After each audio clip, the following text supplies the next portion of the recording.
¿Cómo se realizan los análisis y las conclusiones en las pericias psiquiátricas o psicológicas forenses mediante la técnica de autopsia psicológica? Se recomienda el uso de terminología que puede ser comprensible para el solicitante de la valoración.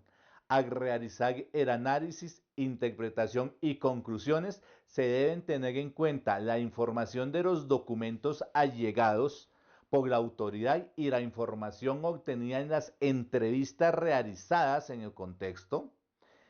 El análisis y la conclusión en la autopsia psicológica se rinden en términos de posibilidad o de probabilidad, dependiendo de la calidad y la cantidad de información disponible. En ningún caso se expresará en términos de certeza, sino que el análisis y la conclusión podrán fluctuar entre lo que simplemente es posible cuando un fenómeno o un hecho pudo haber o no pudo haber ocurrido, y lo probable cuando se suman los argumentos a favor de la hipótesis, confiriéndole mayor solidez al peritazgo. En todos los casos se debe hacer esta advertencia en el informe pericial. Análisis. Al fin de brindar la información útil a la autoridad, se divide el análisis de caso en tres partes a saber. Primero, personalidad básica. Se debe hacer una descripción de los rasgos sobresalientes de la personalidad del fallecido, patrones de afrontamiento, adaptación global, desarrollo de área psicológica y de la relación, historias de pérdidas significativas que haya experimentado, antecedentes médicos y psicopatológicos. Segundo, psicopatología, si la hubiere.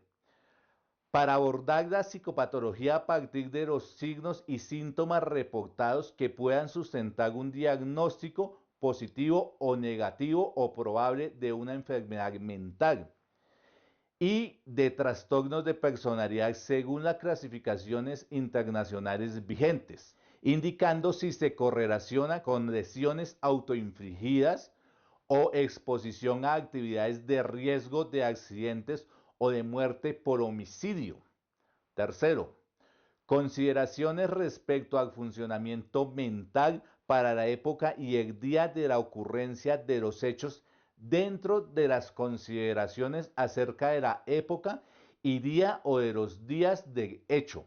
Se debe incluirse un diagnóstico situacional general al momento de la muerte.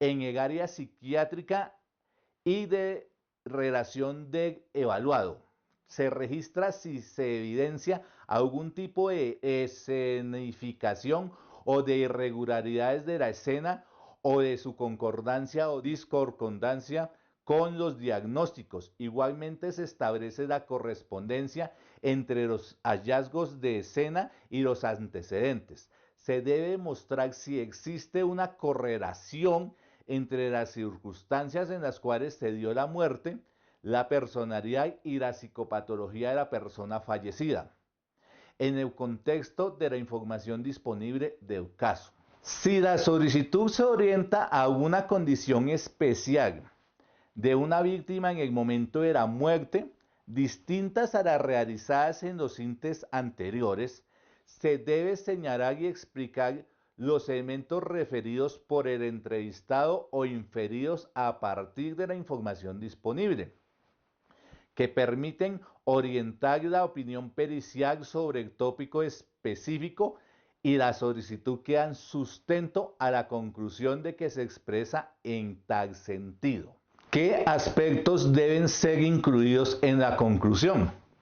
Se debe expresar en términos de probabilidad o posibilidad de un diagnóstico positivo o negativo para la enfermedad mental y de los rasgos de personalidad de acuerdo con las clasificaciones internacionales vigentes. Se debe expresar en términos de probabilidad o posibilidad si la manera de muerte corresponde a la accidental, a la homicida, suicida o como no determinada.